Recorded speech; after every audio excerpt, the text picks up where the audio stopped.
మంత్రి ధర్మేంద్ర ప్రధాన్ రాజీనామా విద్యార్థుల విజయమని టీపీసీసీ చీఫ్ మహేష్ గౌడ్ అన్నారు. విద్యార్థుల ఉద్యమంతో కేంద్ర ప్రభుత్వానికి గుణపాఠం వచ్చిందన్నారు.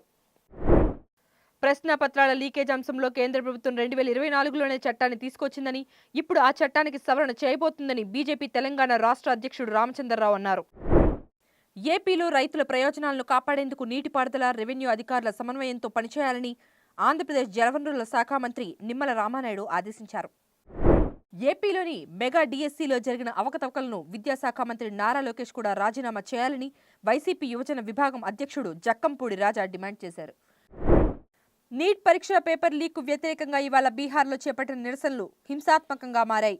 పోలీసులపైకి కొందరు నిరసనకారులు రాళ్లు రువ్వడంతో పలువురు గాయపడ్డారు.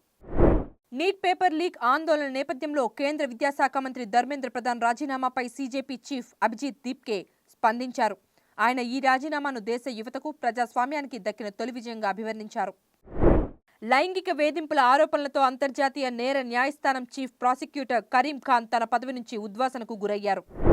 నల్ల సముద్రంలో ఓ వాణిజ్య నౌకపై జరిగిన దాడిలో భారతీయుడు ప్రాణాలు కోల్పోయాడు. నౌకలో 10 మంది సిబ్బంది ఉండగా అందులో 3 భారతీయులేనని అధికారులు పేర్కొన్నారు. నటుడు విజయ్ నటించిన యాక్షన్ ఎంటర్టైనర్ జననాయగన్ బాక్సాఫీస్ వద్ద రికార్డు సృష్టించింది. ఆన్లైన్ టికెట్ బుకింగ్ ప్రైసెస్లో ఏకంగా 10 లక్షల టికెట్లు అమ్ముడైనట్లు నిర్మాణ సంస్థ తెలిపింది.